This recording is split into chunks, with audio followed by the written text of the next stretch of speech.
Assalamualaikum warahmatullahi wabarakatuh. Salam sejahtera. Nah, pada kesempatan kali ini saya akan menjelaskan mengenai materi praktikum SIG, yaitu pengenalan ARC Katalog. Pertama-tama kita buka dulu software ArcMap-nya.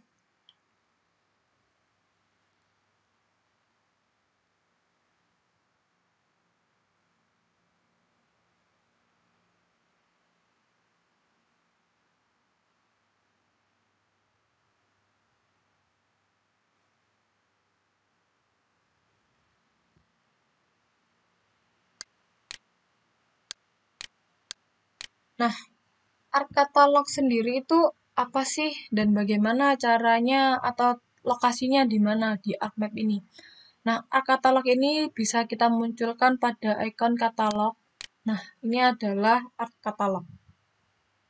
Suatu fitur dari ArcGIS di mana fungsinya untuk memanajemen data. Di mana pada ARC Katalog ini kita bisa mengcopy, lalu memindahkan dan merename file-file SHP ataupun file-file citra yang kita miliki, yang biasanya diolah di ArcMap itu sendiri.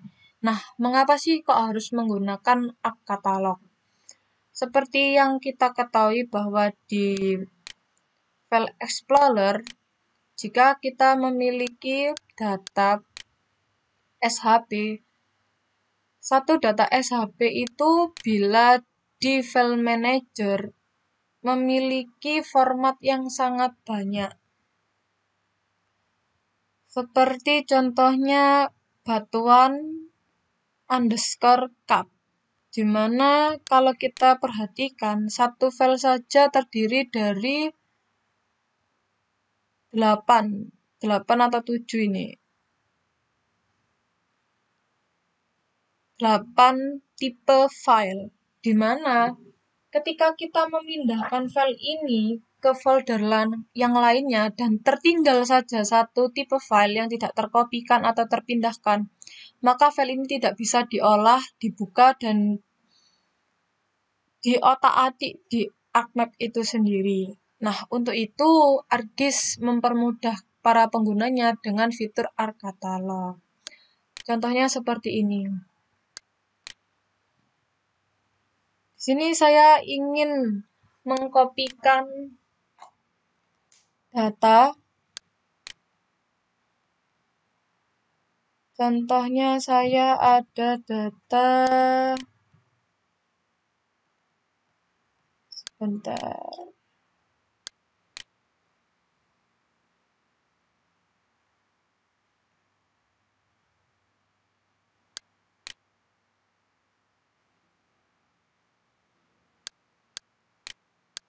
Saya ambil data ini seumpama.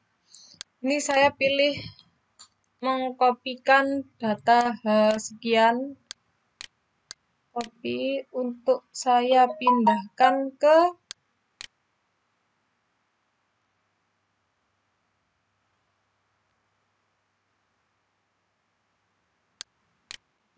di mana saja boleh.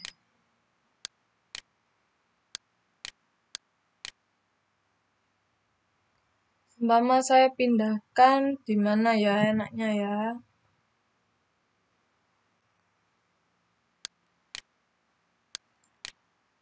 Seumpama saya pindahkan di Surabaya Selected. Di sini sudah terkopikan sekian. Nah, ini saya akan merename. Merename data ini menjadi sungai.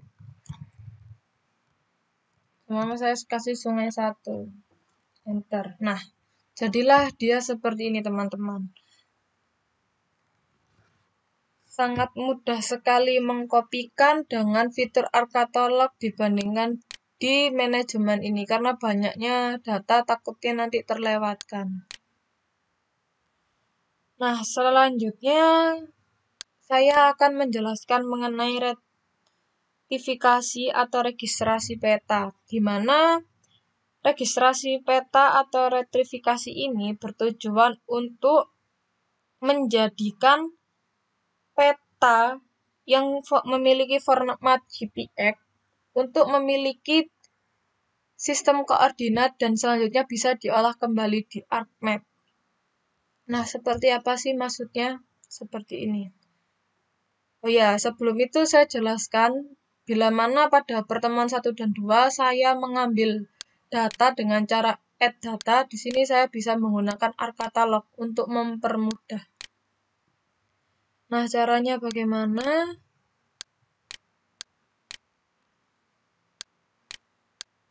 Ini saya memasukkan. Nah, di sini saya punya administrasi Kota Tangerang Selatan JPEG. Caranya tinggal diklik saja, di drag dan ditaruh di layar. Nah, dia tampil seperti ini. Nah, ketika data file JPEG kita masukkan di dalam ArcMap, tentunya dia tidak memiliki referensi spasial. Nah, muncullah kolom seperti ini. Ini kita abaikan saja, kita klik OK terlebih dahulu. Nah, selanjutnya kita akan merubah data JPEG ini untuk memiliki sistem koordinat. Dengan pertama-tama yaitu kita cek dulu layernya. Kita pastikan dia memiliki koordinat sistem, geographic koordinat sistem, world. Kita pilih WGS 1984. Kita OK. Nah, seperti ini dulu. Nah, selanjutnya bagaimana? Kita aktifkan dulu toolbar georefreshing. Nah, bagaimana kalau seandainya ini belum aktif? Caranya di customize toolbars dan kita centang yang georefreshing. Seperti ini ya. Kali ini nggak ada, saya centangkan dulu. Georefreshing. Nah, ini muncul. Nah, sebenarnya bagaimana sih kinerja dari proses retifikasi ini? Sebenarnya kita memasukkan titik perpotongan ini yang memiliki koordinat dengan cara kita menggunakan end control point. Kita klik saja ini. Kita klikkan kursor plus ini di titik perpotongan antar kedua koordinat ini. Kita klik kiri 1 kali, klik kanan 1 kali. Kita input DSM of long atlet. Maksudnya bagaimana? Dari data ini kita ketahui kan dia berupa desimal minute second. Dan ini pun juga seperti itu. Jadi kita pilih input seperti itu. Nah, ini longitude, latitude-nya kita lihat. Untuk ini longitude-nya adalah 106. Menit ke-40, second-nya 0. Jangan lupa dilihat ini E. Dan yang berikutnya ini adalah 6 derajat, 15, 0 second. Dan diperhatikan ini north atau south. Nah, ini kebetulan sudah S, kita OK kan. Nah, seperti ini. Selanjutnya, kita pilih juga di bagian titik perpotongan ini. Nah, untuk teman-teman diusahakan ya, ketika melakukan retifikasi itu, alangkah baiknya minimal 4 titik perpotongan. Tetapi idealnya di sini adalah 4. Jadi di sini saya menggunakan 4 titik perpotongan, yaitu titik pertama, titik kedua, titik ketiga, dan titik keempat. Kita lakukan hal yang sama seperti tadi, kita zoom in terlebih dahulu. Nah, seperti ini, kita klikkan lagi. Kalau bisa, ininya benar-benar presisi ya teman-teman, biar didapatkan hasil yang bagus. Nah, kita inputkan. Ininya benar, menitnya 40, secondnya 0.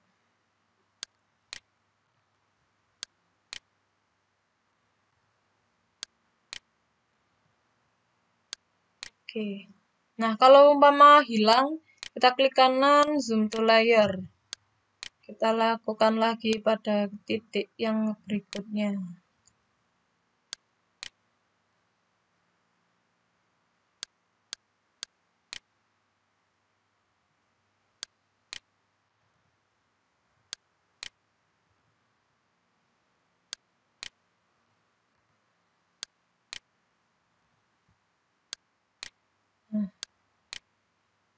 Kita zoom.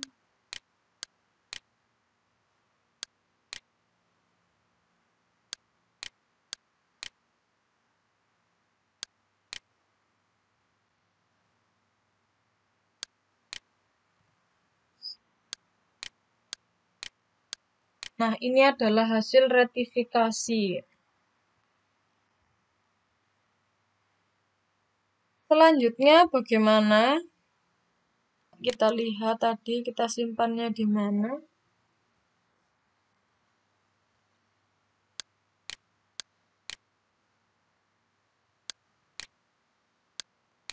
Kita rectify, georefreshing, rectify. Kita pilih dulu tempat penyimpanannya. Kita pilih di registrasi peta. Kita pilih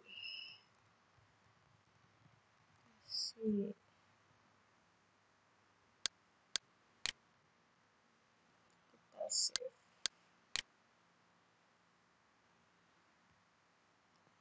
Coba kita munculkan.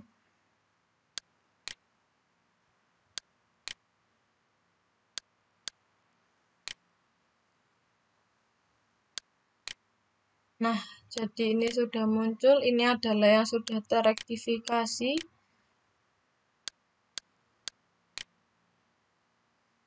Oh, sebentar.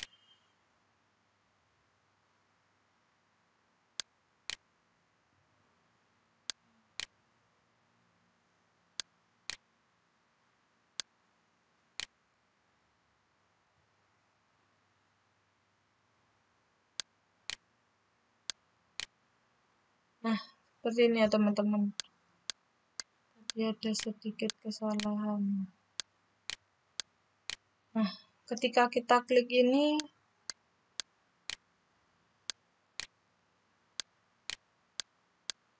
dia belum memiliki koordinat.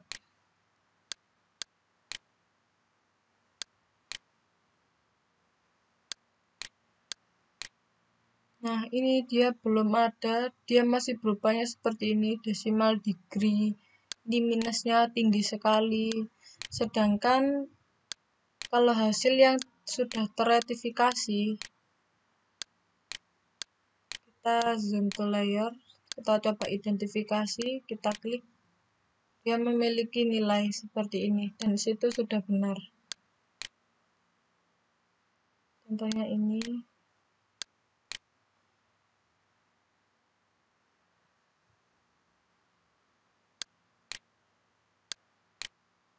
Ini ya teman-teman ya.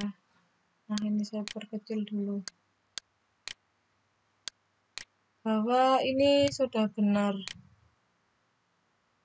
Minus ini maksudnya area selatan, seperti itu. Nah, begitu saja untuk rektifikasi. Nah, selanjutnya kita akan belajar mengenai digitasi poligon. Di sini kita buang saja data administrasi Kota Tangerang Selatan. Nah, seperti ini. Nah, caranya bagaimana sih untuk digitasi poligon? Yang pertama tentunya kita harus memiliki filenya dulu. Caranya bagaimana? Kita bisa dengan cara seperti ini. Klik kanan pada file tempat penyimpanan SHP. Kita bikin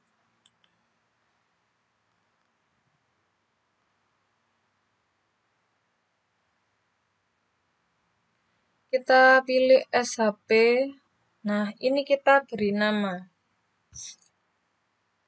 Tangerang Selatan, Tangsel.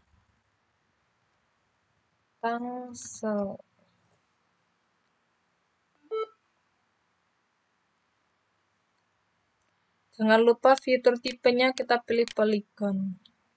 Nah, ini koordinat sistem, kita edit teman-teman. Pilih seperti layar tadi, yaitu WGS 1984. Nah, Kita oke. Nah, di sini sudah ada tangsel, poligon tangsel. Nah, selanjutnya bagaimana untuk membuat poligon ini? Kita klik ini ya, ada toolbar editor. Bila mana toolbar editor ini tidak muncul, kita bisa customize toolbar dan dicentang editor. Selanjutnya kita pilih anak panah ke bawah atau toolbar option. Kita klik yang create feature. Nah, ini yang tangsel kita klik dulu. Ini klik poligonnya. Nah, selanjutnya bagaimana? Kita digitasi. Ini jangan lupa poligon ya. Kita digitasi perlahan-lahan. Poligon jangan lupa. Bagaimana caranya? Ya seperti ini. Kita digitasi perlahan-lahan. Jika ingin mendapatkan detail yang bagus, ya dilakukan sesabar dan sedetail sekali mengikuti garisnya. Di sini ketika kita membuat poligon, kita buat dulu area terluar yang paling luas, yang melingkupi semuanya. Atau bisa dibilang area utamanya, teman-teman. Seperti ini.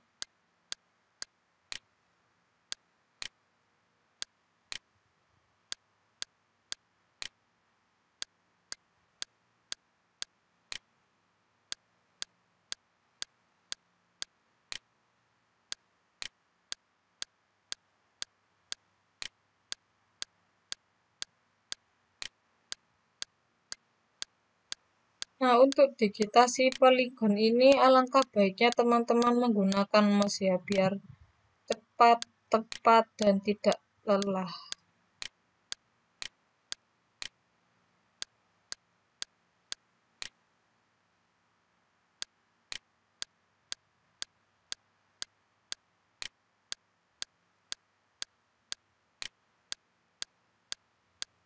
Di sini saya tidak terlalu detail dalam mendigitasi karena masih dalam tahap belajar. Jadi kalau teman-teman nanti sudah memang digunakan untuk penelitian, diharapkan benar-benar detail.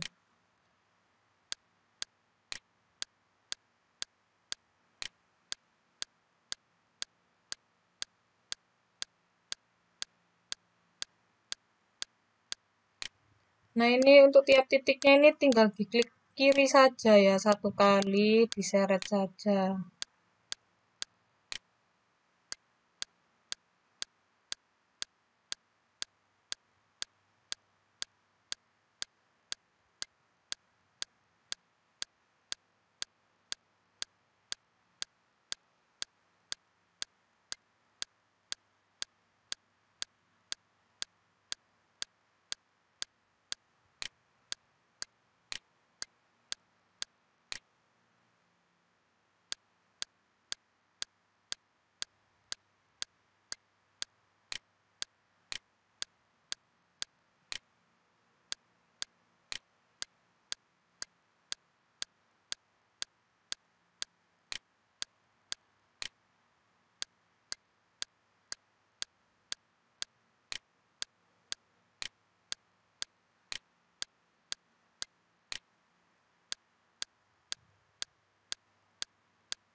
Nah, untuk mengakhirinya kita bisa double klik kiri. Nah, seperti ini. Selanjutnya kita editor, stop editing, dan kita save. Nah, selanjutnya bagaimana kita membuat garis-garis di dalam poligon ini untuk pembagian tiap-tiap wilayahnya. Biar mempermudah kita tampilannya ini yang semula berwarna ngeblok biru kita jadikan lubang. Ini kita ganti warnanya warna merah, tebalnya saya besarkan menjadi 3. Nah, ini kelihatan ya teman-teman garis luarnya. Nah, caranya bagaimana untuk membagi? Kita klik editor, start editing, kita klik, lalu cut polygon tools. Nah, caranya bagaimana? Caranya sangat mudah sekali. Kita zoom in kan dulu. Nah, caranya bagaimana? Kita klik di luar, kita potong seperti ini. Tetap caranya yaitu mendigitasi secara manual, di mana kegiatan ini harus sabar. Nah, untuk mengakhirinya coba diseret di luar dari garis poligon utama dan diklik double klik kiri. Nah, dia akan terpotong. Dan lakukan begitu juga seterusnya pada wilayah-wilayah poligon yang lainnya. Nah, di sini kita akan membuat poligon wilayah Seprong Utara, yaitu kita membuat wilayah-wilayah pada kelurahan atau kecamatan di wilayah Seprong Utara. Di sini saya sudah menyelesaikan digitasinya berapa. Coba kita melihat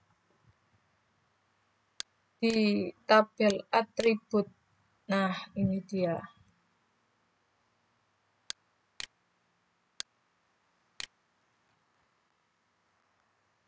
Pada tabel atribut yang kita buat hanya terdapat FID, shape, dan ID. Di sini kita coba membuat keterangan. Nah, di sini ada paku alam, kita tuliskan. Nah, ketika tidak bisa diganti atau diketikkan, berarti di editor ini belum aktif. Coba kita lihat. Kita start editing.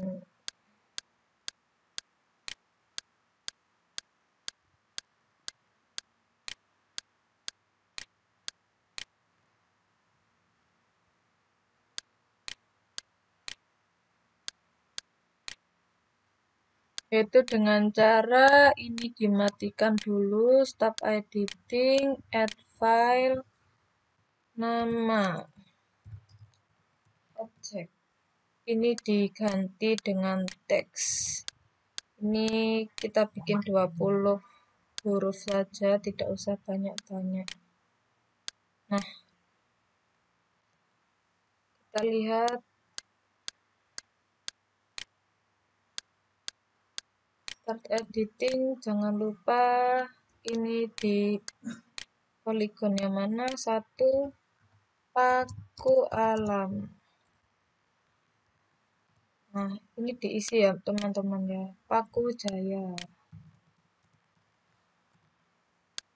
Jaya Pakulonan.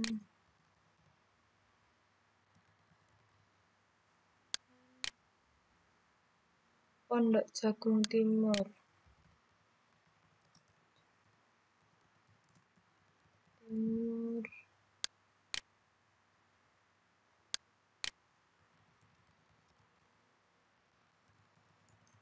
Jagung.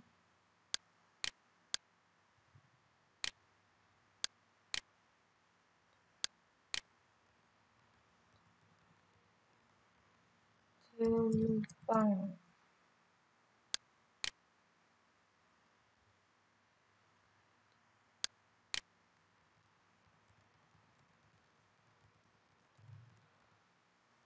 Barat.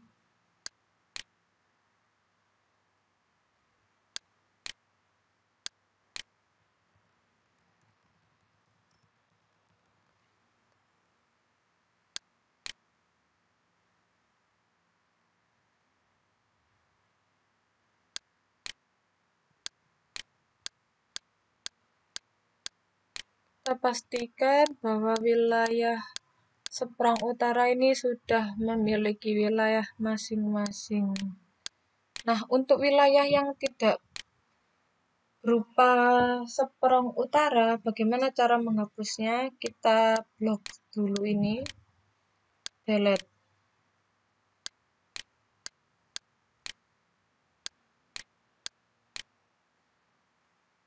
Delete selected. Ini juga kita delete, teman-teman. Delete selected. Nah, ini juga kita delete. Nah, jadi di sini diperoleh poligon wilayah seberang utara saja. Nah, seperti ini. Kita terapkan juga ilmu kita pada pertemuan yang lalu, yaitu luas dalam hektar ya teman-teman. Bisa pakai float ataupun double. Kita isi 5 saja. Calculate geometry area. Oh, untuk desimal degree-nya tidak bisa teman-teman. Berarti harus mencari ini adalah koordinat mana. Mungkin teman-teman bisa dipraktekkan secara mandiri.